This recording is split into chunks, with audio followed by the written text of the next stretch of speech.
everybody, welcome back to Podcast in the Park. My name is Brianna Peters. I am the COO of Tandem. We are a podcast hosting platform, and today we're in the beautiful Washington Square Park in New York City. We're talking to New Yorkers, tourists, anybody who's interested in having a conversation. We're going to talk about life post-pandemic and just kind of capture some of that New York City magic, so stick around.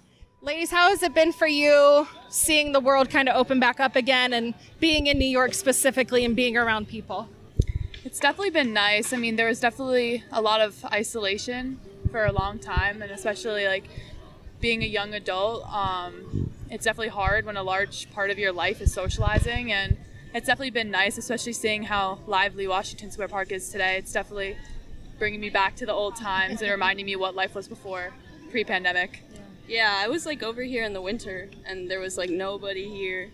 And now, like, this is my first time back here since then. Oh, so. really? Yeah. Yeah, I can tell that New York is back because you get frustrated with tourists again. Yeah. That was like, the indicator that like somebody's walking really slow, and I was pissed off. So I was like, New York's back. Yeah, definitely. Well, I was in LA in March 2020. I was living out there, and my fiance, she had gotten pregnant while I was out here. I was on tour with Trippie Redd, and we had a date out here, one date, and she ended up getting pregnant on that one date. So I moved to New York at the beginning of the pandemic. So I really I visited, but I've only really seen New York in a pandemic state. So wow. I'm just getting now to the point where I'm seeing it open back up and what New York really is. Yeah, absolutely.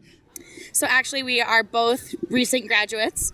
And so I think that it was really helpful our senior year of college to be locked in our rooms during the pandemic and doing schoolwork, because while it was school, you still had a really huge support system. And now moving into this year, we're still going to be working at home. Yeah. And the transition will be easier. I won't feel like I won't have that support system anymore, even though it's a totally new chapter of my life. That makes sense, yeah. I have an opposite outlook, actually. I recognized about 3 months into working virtually that, like, I didn't know what was wrong with me. And I took a step back and realized that, like, not being able to walk into a classroom and see all my friends and hug them and talk to them and missing out on those small little things really took a huge toll on me. I do think there are a lot of really great benefits of a virtual environment, but the collaborative component wasn't there, and just like the friendliness and the sense of community wasn't there, and it really affected me a lot. Yeah, that's hard. I mean, because everybody kind of felt different about it. Some people were like, this is the greatest thing that's ever happened. I love pajamas, and that's all I'm going to do. And then other people were like, you were really missing some of that social interaction. Did you find it hard to come back into meeting with people? And did you have any awkwardness about it, or did you fall right back into it easily? I feel as though I fell right back into it pretty easily. Like, I was just waiting for the day where I could, not wear a mask or just like go out and see people. So I think that it was a really exciting day for me, and it wasn't hard. I agree. I was totally in for it. I know that a lot of people had social anxiety coming out of the pandemic, and with being so bubbly, I was hoping that I could make people feel more comfortable, and I think I did. Yeah, absolutely. I can see that happening. Everybody's been missing it, I mean, nothing bad to say about it. It's, I don't know about you, but it's been a little socially awkward. I'm like, how do we do this? Do we touch hands? Do we not touch hands? Sure. I think I either people have that post-pandemic, I don't know, trauma's a word you throw around all the time, but either you have that thing that prevents you, or people are just flying back into it. It's sort of one or the other. Absolutely. So I don't know, maybe we're going too far. We just, any chance we get, we jump on it. But I think people are, because they've seen how much time can just be sucked away from them, I do think people are being a little bit more particular about how they're spending their time. Yeah. Maybe over scheduling, but at least they're scheduling now. I've never scheduled in my life, but now I find myself scheduling. So there you go. I noticed that when I'm home and I'm required to do everything from home, it's very easy to be distracted. So I have to rely heavily on that schedule. I have to schedule myself. Yeah, that's what I fear is going to be the holdover. I really hope that working from home and all of that isn't going to become like the new standard that everyone just accepts, because I suppose it's cheaper for labor. You don't have overhead. Yeah. But I could never do it. I mean, I would spin out of control. Yeah. But some people like it. Some people like it. It's a constant adjustment period. I think being here, I was telling her this is like my first time seeing like a giant group of people all together. Yeah. And I missed it. It feels normal. It almost feels like the last like however many months it's been. Time is like not even real at this point. It didn't even happen. Yeah. So I'm kind of just like, yeah. Yeah, it's weird. I'm like, I don't know what the proper etiquette is. It's like, do I wear my mask on my wrist like a cute little accessory to let everyone know that I'm okay with wearing a mask? I don't know. It's like, what do you do? It feels kind of weird too to be like in with people because you want to be respectful. Right. You want them to be respectful of your space. We were at a restaurant and I was like, this is strange. Like to be in with people in an enclosed space, you know? But did you have to position or take yourself into virtual work? I did, yeah. I was on the ground. I was going to work each and every day, and overnight we went virtual. Wow. Yeah. And how was that learning and adjustment period? It's funny, right? Because you think, yeah, I could do it virtually, it's no problem, but really communicating virtually and managing a team and getting things done is a lot different than what you think would actually happen. So it took a lot of lessons learned and doing it over again and getting with the team and making sure they understand how to get things done. So it's definitely a learning curve. I agree. Communication is one of the biggest things that make anything successful, a relationship, work, anything. So you don't kind of realize how much communication happens when you're in person, just going by someone's desk and dropping something off or talking or having a conversation. So you take that all away and you have to schedule meetings just to communicate. It's the ease of use that you go in, somebody tap them on the shoulder, hey, how's it going? Let's jump into a room. And, it was completely different. You are on Teams and you're jumping from meeting to meeting and you're like, okay, this is different. So it took a lot getting used to. Well, I work for myself, so that's quite easy. Love it. I've been doing a working from home for about 10 years. So I'm glad that the rest of the world's decided to get with the program. You're like, I've been loving this. Yes, I mean, nothing new for me. And now my brothers do it. Oh my gosh, wow. So what is it that you do for work, if I can ask? I'm an importer and exporter, and I actually bring in PPE, the masks and the gloves, and that's you were in demand. I've been in big demand. It's been a very busy year. Wow. Yeah, but the post-pandemic's been interesting. I mean, it was a rubbish pandemic, wasn't it? There were no zombies. I expected zombies. When I was getting my vaccine, it felt a little weird. It was like, I've seen this in a movie before, exactly. The military and everything. Yeah, exactly. The worst pandemic ever. I mean, I wanted zombies, the Day of the Dead. And I've been prepping for this my whole adult life, and nothing happened. I was ready to go. A very, very poor pandemic, I would say. Absolutely. Well, I had an interesting thought considering that you have been doing this for so long, working from home. Do you have any advice on people who are still working from home but they didn't choose this, how they can be productive? Or do you have any tips or tricks? I do have some tips and tricks. Work office hours. Take a lunch break outside your house. It's very important. Okay. At least go for a walk or do at least 1 hour a day outside. It's really not healthy to be in one place for a whole day. You must leave for an hour and do try and work office hours. It's hard, but don't be afraid to work horizontally from bed. I've made some of my best deals from horizontally.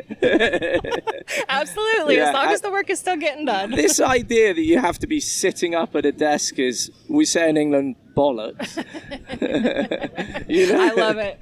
And you can easily lie down, work from a horizontal position. Don't worry about that. Don't feel guilty about it. If I can pick up what you're saying, it's a little bit of balance. Get outside, see some other things, but make sure you're giving yourself a healthy dose of work time. Sure, but you don't necessarily have to sit at a chair at a desk. Yep, absolutely. Yeah. It's hard because I don't know. Like I haven't started working yet. Oh yeah. But I think where I'm going is transitioning back into the office. Wow. Which I'm honestly really excited about because I just want to get out of the house. It's really hard to stay productive for me when I'm at home and my bed is right there and I just want to climb back in and never get out. But I wouldn't mind like being home a couple days a week, you know? I am not working right now. I've been graduated for a while. Done a few done a big internship that was like what I thought my life was going to be, and then that ended. So right now I'm very much up in the air. I think for work, for me, like I've been keeping busy with certain things and been dealing with a lot of just like people angry with the pandemic, which I get, but that's emotionally taxing. So it's like right now, ideally, it's like you want to see as much as you can and experience as much as you can while still doing that work aspect. But I think for me right now, the priority is just like being happy with life, trying new things, and then hopefully finding something along the way. Just trying to keep that outlook. It can be hard, but Absolutely. Yeah, I've noticed that some of that like hustler spirit, hustler mentality is like, actually it's probably more healthy to have a work-life balance, you know?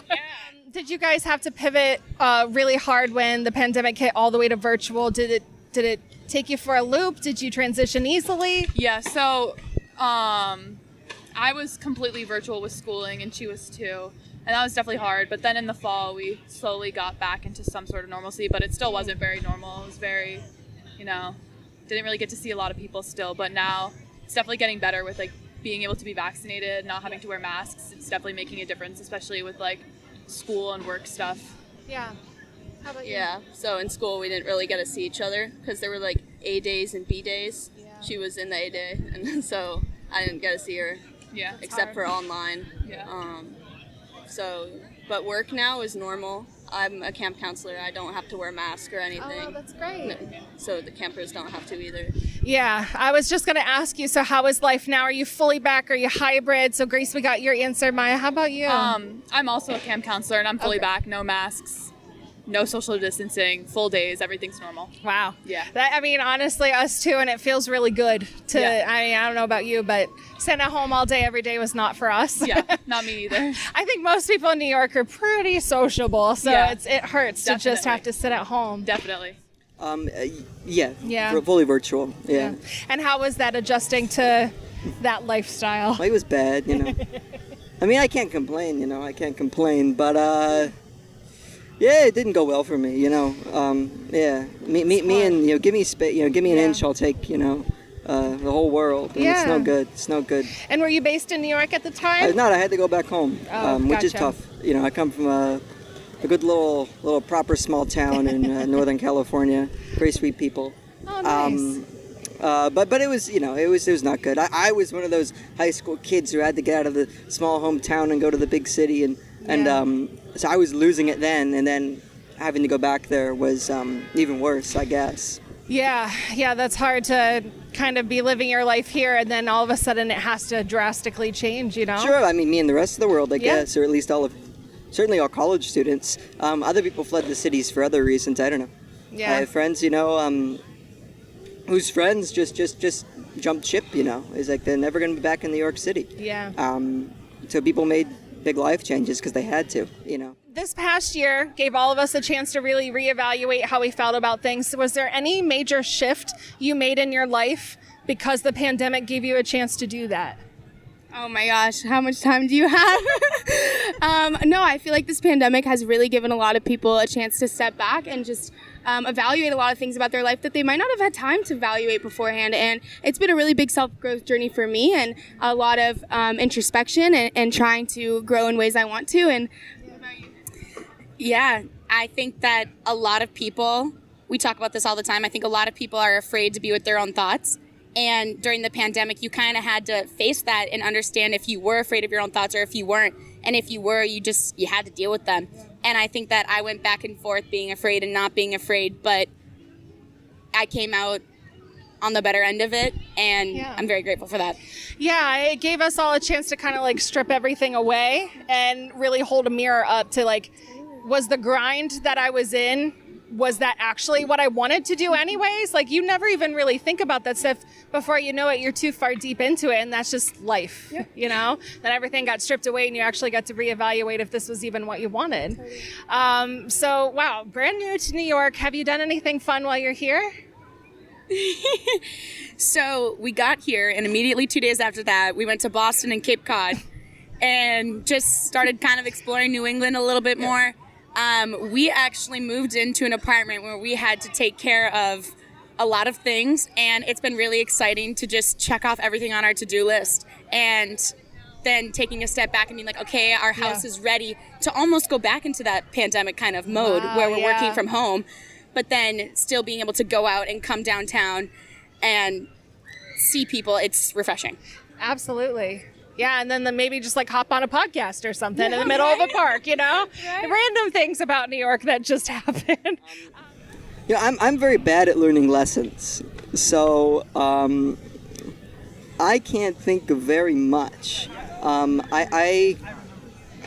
It was a very rude awakening to how far people can go. I think some people, some dear people, some wonderful people truly lost it, and that's okay. And now we know that we all can really lose it. I mean, really lose it. And it's important that we realize that, I guess. It's not a positive, I guess. I don't know if I'm spinning it as a positive, but it's a thing. It's a It's a lesson, and I guess people can take that lesson. Yeah, it's a lesson for the whole country, you know. Yeah. I think in regards to my faith, you know, I come from a church background. My parents are pastors growing up, and so I've been up and down in my, you know, my understanding of what I believe in my faith, and I think it's just strengthened to a place of love more than anything. Of like, you know, before I think it's been confusing, or I've been trying to figure out how to treat people or how to pay respects to other people's beliefs. And it really just comes down to love and living in that and walking in that, and, you know, you'll be fine. Absolutely. So how was it to give birth to a child during the pandemic? You know, it was a blessing. It really was. I mean, I don't know where I would have been without having a kid, especially in such a tough time. And we have another one on the way, so we're prepared for it. Yeah, Irish twins back to back, and we're still young. She's 24, I'm 30, so we're figuring it out. We don't know everything. We don't have it all together, but we're learning, and we try to just take it in stride and look at everything as positively as we can. I feel like you have a beautiful attitude and outlook on that, because so many people get so wrapped up in what they don't know. Definitely. And it's just kind of better to roll with it, and I think they have a better time too when you're... I do too. I think so. Under that impression. We just try to keep peace around him too, because like if we're not peaceful, how can we expect him to not cry or to not be upset, you know? So we all had a bit more time, and we're kind of confined to one place, so you tend to look at the ceiling and think good and dark thoughts, you know. But it's it's interesting. I think it's been good in a way that the world had a pause, can think about what really matters in life rather than, you know, just going on almost unconsciously. That's what I felt like it was. It was like the day-to-day grind. You don't put too much thought into it. Then it was stripped. Yeah, exactly. I found it quite exciting that we all paused at the same time. Yeah. You know, usually people pause in life at different times, but it's been quite amazing that the whole world has kind of had this contemplative period at the same time. Yeah, absolutely. And I think you probably get one of those a lifetime, really. Yeah, I don't see this one happening again. I hope not. And if it does, I want the zombies. Yeah, we need to kick it up a notch.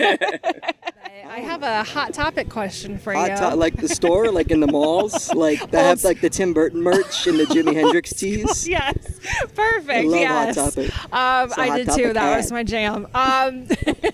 No, I'm interested because you think about kids who are still doing virtual. I mean, obviously not now because of summer, but when they were doing virtual. You mean the kids, like the little kids? Like yeah, the like smaller, elementary, middle school. What was one of our favorite things? Snow days. Oh, maybe not in California, I'm not sure. We had smoke days. Smoke days. Yeah. That makes sense.